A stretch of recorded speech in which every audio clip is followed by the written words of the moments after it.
such an awesome look. I love the braid up the back. So is it detailed from every angle? The idea was that you had a 360-degree view and that there was something interesting from all the way around. I mean, I think when the girl walks down the catwalk, we wanted the people to kind of instantly understand our references, that it was a Hitchcock woman. We wanted to echo the long, narrow silhouettes of the clothes this season from Bajlimishka. And that was really important to us. Specific hair design, do you have a hair color that you think looks best with this updo? Color? Like a blonde rocks this look better? It's always about a blonde. Yeah. No, you know what, actually saying that, we've done a couple of dark hairs, and I think all we're doing is using a slightly smaller curling iron. We were using a 1 inch, and we've gone to a 3/4 inch to make the wave a little deeper through the front area. The braids look amazing on dark hair as well. So, I don't think you're restricted color-wise with this look. Yeah. Okay, so the first thing is first, you separate the top area. So you're taking a horseshoe area through the top area. There's our first one. Okay. And you're just literally putting in a braid, and it really is a classic schoolgirl braid, but leaving out this top area. Yep. Okay. So once you've got the classic school braid in all the way, it follows the shape of the head. That's what's really important. You band it with a bit of elastic at the crown, and then this area that's loose on top, all we're doing then is setting that going backwards using a curling iron.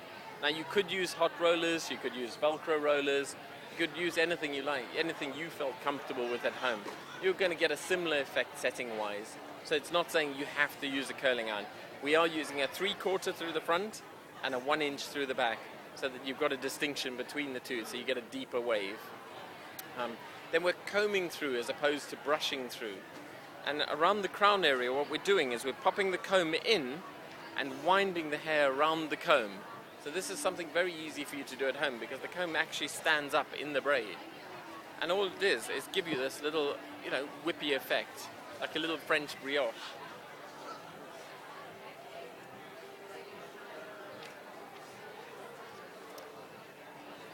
So you've got a chignon on the top. What are the key products that you use to achieve this? Okay, key products. It's all about foundation. So when you're braiding, don't try and braid clean hair. It's a complete pain. It slips, it's very difficult to work with. We're using the Moroccanoil volumizing mousse as a base, along with a protective spray. So we're blow drying it out with a paddle brush, which gives us a nice, really smooth finish to the hair anyway. So that's before we do anything. Then we tip the head forward, take the section, and we're braiding from the nape towards the crown, pulling in the side sections.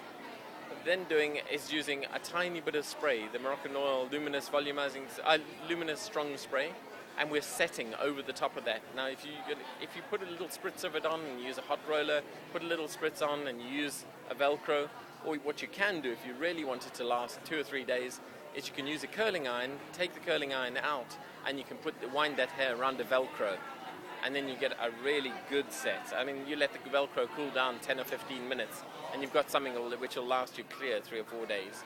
You'll be able to wake up and the wave will still sit really deeply into the hair. The braid, obviously, because it's got sections, it's ventilated, so your scalp breathes, it's really easy. It's not something that you need to take down.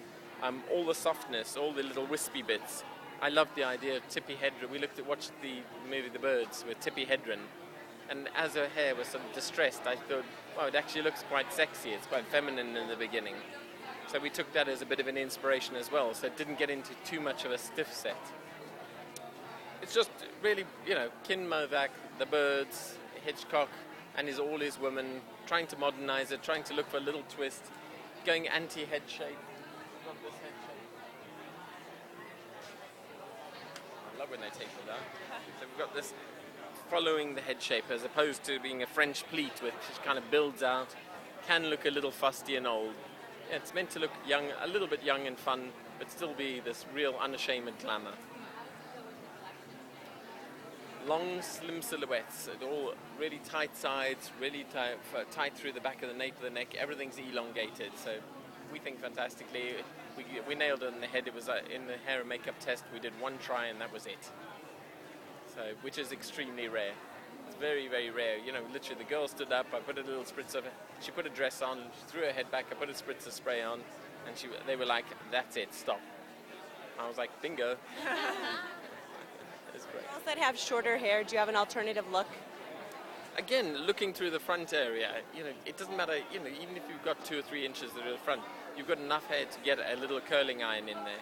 And you're looking at kind of creating a bend through there. You can get that, you move more from Kim Novak into Brigitte Nielsen. Again, very glamorous, very strong. We've got a couple of girls, I think Patricia van der Vliet has very short hair this season. So I'm kind of looking forward to working on her and producing a short-haired version. All right. Thank you so much.